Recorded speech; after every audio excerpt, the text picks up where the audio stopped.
Hi, welcome and thank you for joining us today. It's an honor and a pleasure of mine to be sitting down with John Scioli. John is the research manager for strategy and market intelligence at Panattoni. Panattoni, of course, being one of the largest industrial real estate developers in the world. Over 500 million square feet developed through 59 plus offices across the globe for 2,500 plus clients.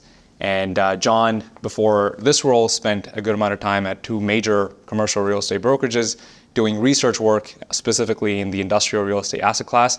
And John, thank you for joining us today. Thanks for having me. I'm happy to be here. Yeah. Could you tell us a little bit about Panattoni for those of us who are not familiar? Yeah, so Panattoni Canada, we have two offices, one in Toronto and Edmonton. We're industrial developers, exclusively focused on industrial. In Toronto, we have about 1,700 acres, so that translates into about 24 million square feet. Mm-hmm. Okay. And could you tell us a little bit about your role at Panattoni and how that impacts Panattoni's decision-making process? Yeah, great. So I, again, look at all facets of industrial real estate. Leasing, what are the active leases that are happening? What are the tenant requirements? Lands, who buying land, for how much, where? Also, industrial buildings, what are the cap rates, where they're buying land, where that's coming to? And really, that's information gathering section. So we take that information gathering. We also look at third-party information at the tenants, at the market, also trends that they're seeing, and we critically evaluate all aspects, and that really brings in the intelligence. So intelligence is knowledge designed for action. So then what we do is we create our strategy to capitalize on our intelligence. All right, I love that. And have there been, based on some of the research work that you do and the intelligence that you gather, are there recent developments in this sector that have caught your attention and that you feel like are impacting Panattoni strategies? So a really obvious one right now would be vacancy rates. But again, understanding what's happening in the vacancy rates in the industrial market, we have to step back and look at what's happening in the global economy and the macro factors. So, the increased interest rates at the Fed, Bank of Canada, did, and the global economy, kind of what's happening inflation-wise and all that, had a chain reaction, right? So what would happen is decision makers at firms can't get a good line of sight on their revenue for the next year and kind of what's happening in the economy. So then they don't make a decision whether to grow or shrink. And that really impacts warehousing and industrial, for sure. Groups that have expanded during COVID, the increased demand, we're seeing the demand's not there anymore. And so we're seeing a lot more subleases kind of come into the market right from that. So it's a macro effect. Okay. And I understand that Panattoni takes on not just full-scale development projects, but also income-generating assets. So could you walk us through your decision-making process for when you're developing versus when you're trying to acquire one of these assets? Yeah, no, for sure. So when we're acquiring land, two kind of prongs. So one is site characteristics. What are the site? What's the shape of the site? Is there any ecology factors? Is there any environmental factors? Where servicings are? Is it service site? Is the servicing going to be come to site? How long it's going to be? So all those factors matter. But what's more important too is understanding the market dynamics. Which markets it in? Understanding, us as Panattoni build big box industrial. Does that market is it a big box market? Can it be? What are the tenants there? What are the typical sizes? What's the age of the inventory? Where's the site located? So all these market factors, what are the rents? Those factors we look at when we're buying a site. Yeah. Okay. And how would you say that's different for when you're looking at income generating assets? Yeah. So income generating assets, it kind of de-risks a lot of that in development, right? So it's already a building that you can touch, feel, and look at. And we go into it's sometimes already earning a yield, right? There's tenants in there paying rent. So again, factors for existing building, we look at clear height, we look at the age, we also look at how many dock doors, drive-in doors, ingress, egress of the building. Is there any trailer spots? What's the truck court depth? What's the CapEx we have to put into it, right? With age of the roof and other factors. But again, it's good to contrast because those income building, it's already producing income, so it already has a yield. And you look at, look at what are the in-place rents versus what's market and how we can capture that extra yield. Whereas on the development side, it's just raw land. We have to take time to develop it and go through the whole process, and sometimes there's pitfalls and stuff in order to develop, to build, to lease it out and get our yield then. Yeah, it's a very different kind of risk landscape, and the process, I'm sure, is different accordingly as well. Yeah. I think there's a lot of unappreciated challenges that developers like Panattoni have faced over the last couple of years. Yeah. What are some of these that you've personally looked at, and how have they been impacting Panattoni? Yeah, no, so that's a great question. So we're seeing capital restriction, like a capital flow, is really hindering industrial sector and real estate right now. So institutional capital is really not finding opportunities, whether on development front or on buying income producing buildings. So they're kind of restricted right now. Again, don't know where cap rates are going to be in that, especially rental market too, and rents. Those are some uncertainty. There's some good growth going on. But again, those rent growths are flatlining. So institutional capitals are not kind of jumping in right now. We think they're going to be jumping in second half of the year. So again, where do cap rates go now? Does it go higher? Does it go lower? Still yet to be seen until they jump in. And the other thing is lack of capital flow on the lending side through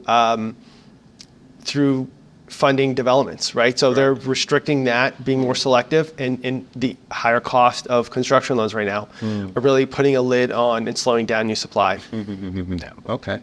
And I know from personal experience, industrial real estate, as it's perceived today, wasn't always perceived like this. You go back, pre-COVID times. So for institutional investors who didn't kind of catch that wave and are now realizing that they might be late to the party.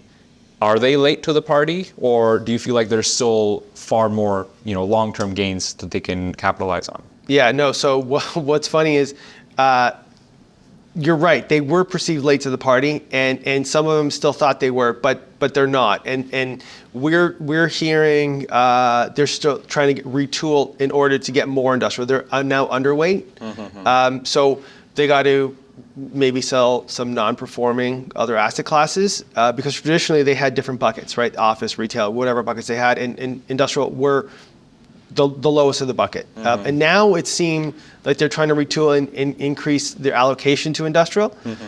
So that's good. And I think from talking to the various people we talk with, we see them kind of coming out in force second half of the year.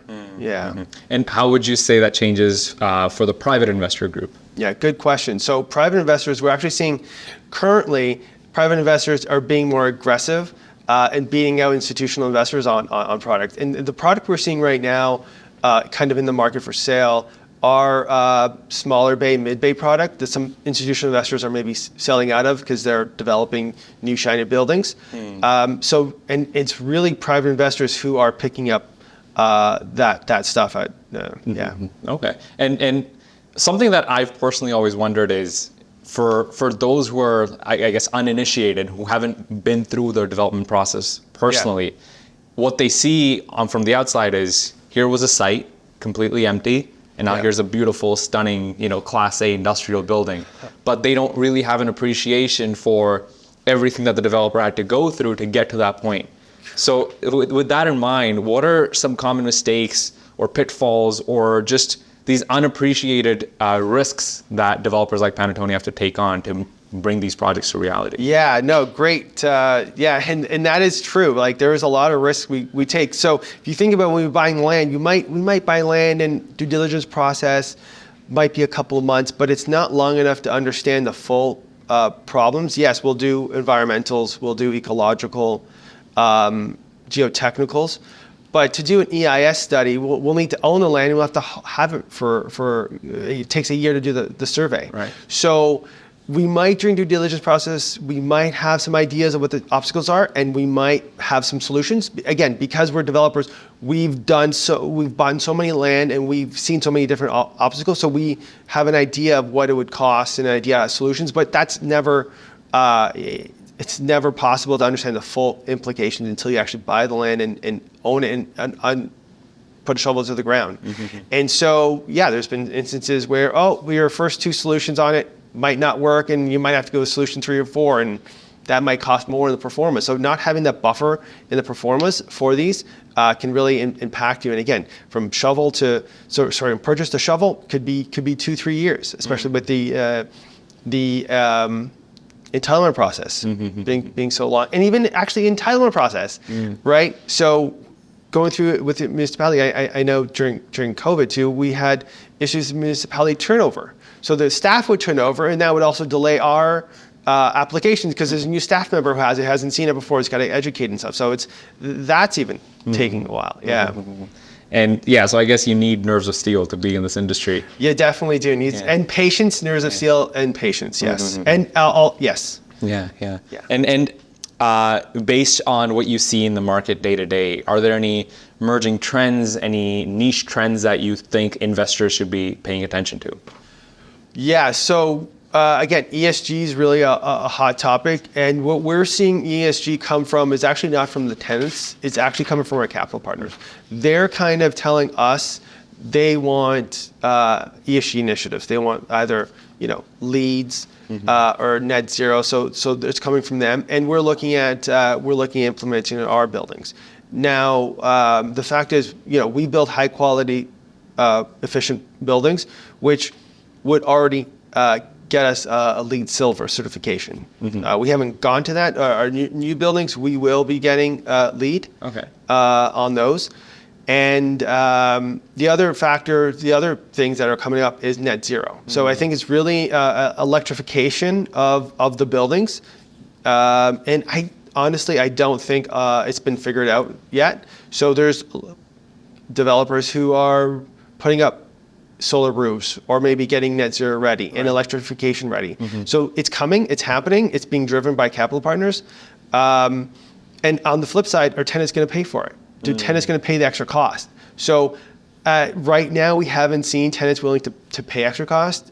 We haven't even, we've seen tenants asking for LEED in other ESG stuff. But again, it's not a deal killer.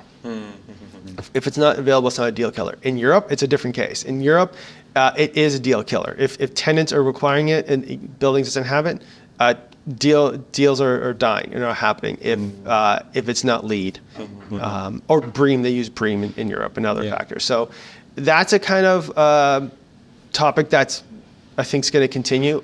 Another factor that we're seeing is data centers. So Panattoni US has started an advisory group on data centers, and we're looking at requirements, and we're looking at how to incorporate that into Panattoni, and we're looking at it in Canada too. Trying to understand requirements, trying to understand what's out there and the need for that, and we're just really scratching the surface. And it's interesting to me with the ESG part. So a lot of this requirement, a lot of this demand is coming from the capital side, not from the tenant side. Correct. But do you feel like when you're dealing with these large institutional tenants, do they not even care about some of these ESG benchmarks? Are they not even willing to pay extra for that? Willing to pay extra, I don't know, because we're not that at that point. We've had large institutional clients who have come to us about ESG and LEED and all that. But again, on the flip side, they said, well, it's nice to have it, but if we don't have it, that's fine. You don't need to have it. It's not like we're not losing tenants because we don't have it. I don't know, maybe at one day, this market will get there. Yeah. But not right now. So that's an interesting dynamic that a developer has to kind of, balance forces where you're being pushed one way by capital, but the tenant side isn't, too keen on it. So, I know from personal experience, when I first started out with Colliers, one of the main projects that I was working on, that I was making cold calls on, was your project in Acton, and that's a new market. That's a kind of untapped market. I know you have projects coming up in Keswick. So is that the DNA of the company, just being more risk seeking, going to markets that aren't already fully developed, and opening up new frontiers, or is that just something that's been done in the past, is not necessarily something that you always try to do? Yeah, we do see ourselves a bit of a pioneer. Mm-hmm. So as you said, we have our project in Keswick, Acton. We also were the first in Hamilton. We're proud to say they're first in Hamilton, developing in Hamilton, and also back in I think 2005, 2006, 2007, also in Caledon. Mm-hmm. Right on Manchester Court. So we're at that time too. We were seen as pioneering that market.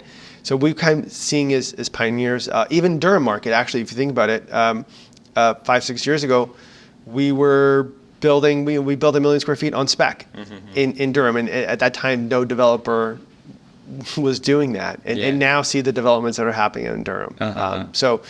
Yeah, I would say it's a bit of our in our DNA, and again, this kind of looking at the population growth, the demand growth for industrial all across Southwest Ontario. That's why we're in Guelph and also and Brantford too. Mm-hmm. Yeah, and I think that's fantastic. That's exactly what the country needs, is more of these pioneering projects to increase productivity, create more jobs, and I think that's fantastic that Panattoni takes on these projects. And I think something that's interesting for you is you've spent a good amount of time in the brokerage side of the business, and then you went to the developer side. And you're still doing research work.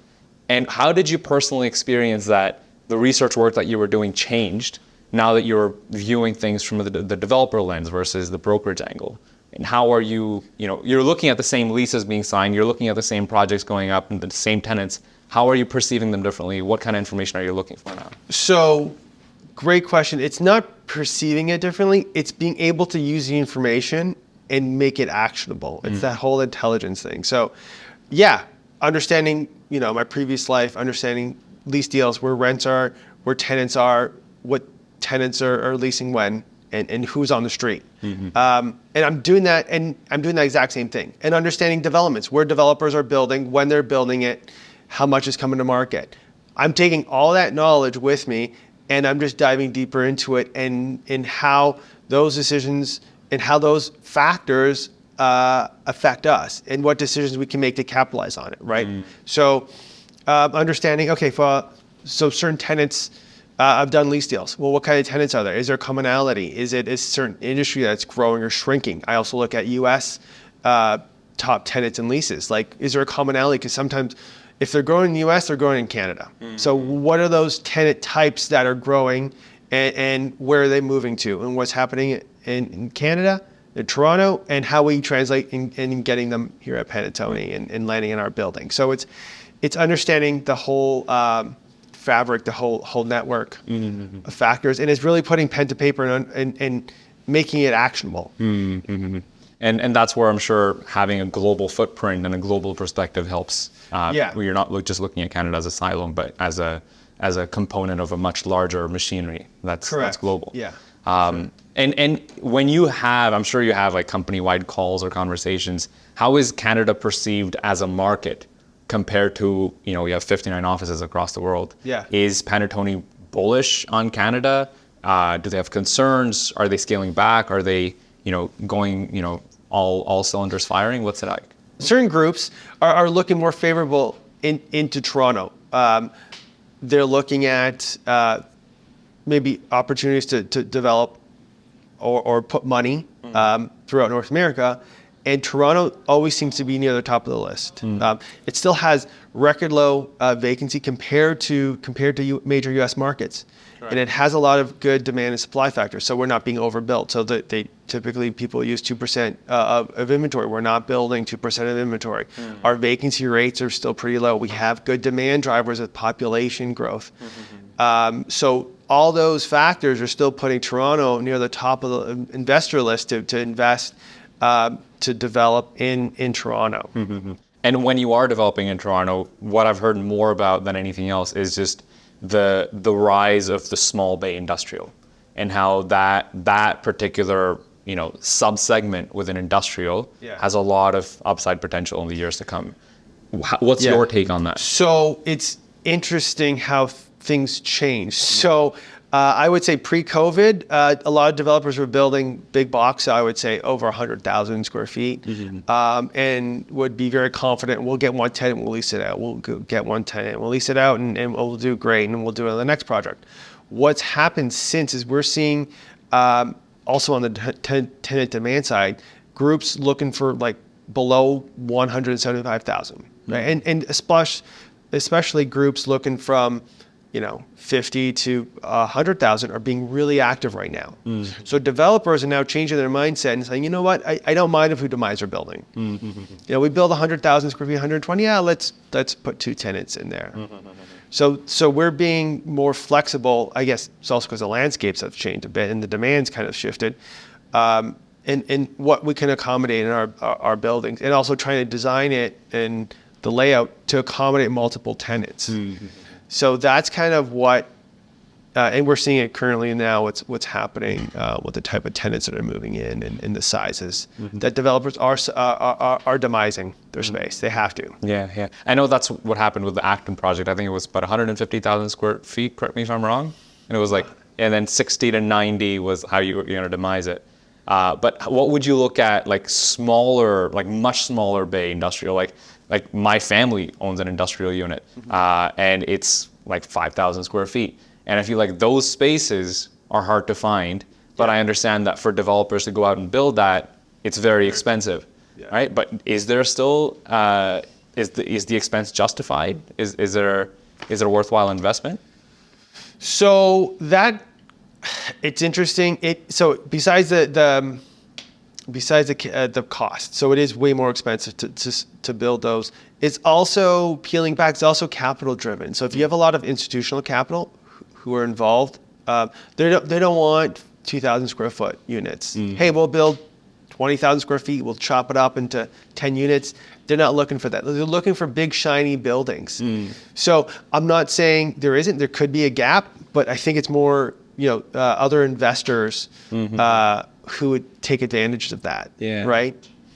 And especially like groups doing industrial condos, right? That's where we're seeing that in those smaller segments who want to buy.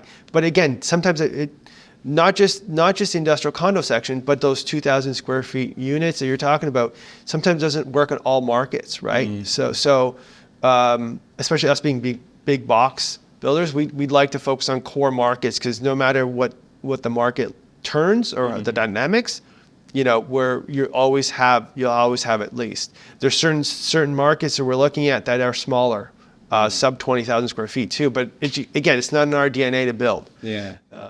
Oh, and when you say that a lot of this institutional capital wants these big shiny buildings, is it an emotional or like a perception thing, or is that backed by numbers?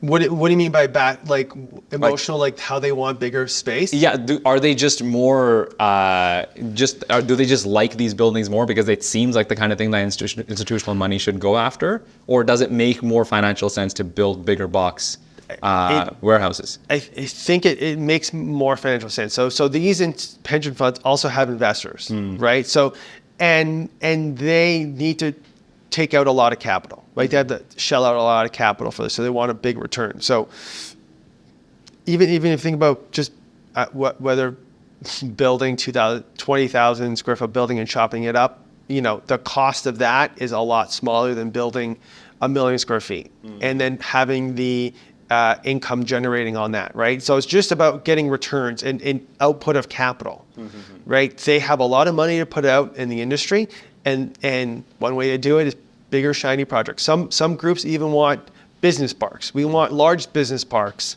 that we want to buy and build. So we shell a lot of money. Great for our investor flyers. Great shiny buildings, and get a bigger return, absolute dollar return. Yeah. Okay, and it obviously helps that the flyer aspect is interesting to me because the perception is important. Yeah. And again, like there could be groups, there could be a need, as you said, because a lot of the smaller units like that are older generation buildings, a lot lower clear heights, but somebody hasn't really stepped up doing that. Correct. And that's where you think an opportunity might be? It could be, but again, it won't necessarily be with institutional capital. Right. It's got to come from private. Okay. Yeah. Yeah, no, and it's true. Like that's, again, with our pension funds and all that, they're not going to be like, if I pitch them, I can build 20,000 square feet and chop it up, and they're like, so what? Like we have so much more money to get out the door, right? That why am I going to do that? Correct. That makes sense. Yeah, and again, it's all, and that's the same thing with development. Like with us, it's all depends who you're backed by and how aggressive you can get and where you want to go. Like our capital partners like that we don't move around, that we move around, that we go to other markets. They like taking risks with us. Some groups we stay in the core and that's what we build. Infill, core, or not. Like that's what. And it's just different DNA that we have. Yeah. And then you appeal to different types of investors because of that DNA. Correct. Okay. Looking towards the future a little bit more. So what would you say some of your predictions are for the next 5-10 years in the industrial market? And how is Panattoni preparing for some of these challenges or opportunities?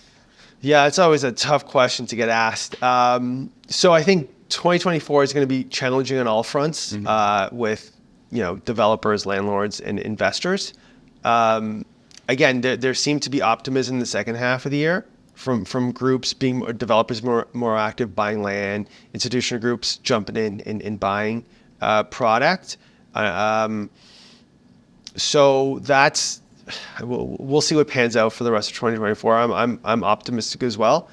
And now for the future, like there is strong. I mean, being a developer, we're always very optimistic about the future. You have to be, or else you won't buy land and build. So we still see a lot of strong factors. So for example, on the land supply side, there's a green belt that has a collar on the GTA industrial sprawl. We don't see that going away, and also the long entitlement process. We don't see that get any easier. So that kind of puts a lid on supply in the GTA.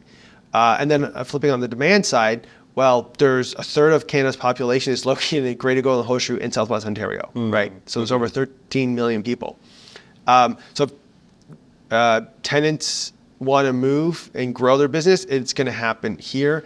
And when immigrants come in, they're going to want to be located here. So that drives up the demand for goods. So structurally, we still see a great future for industrial real estate.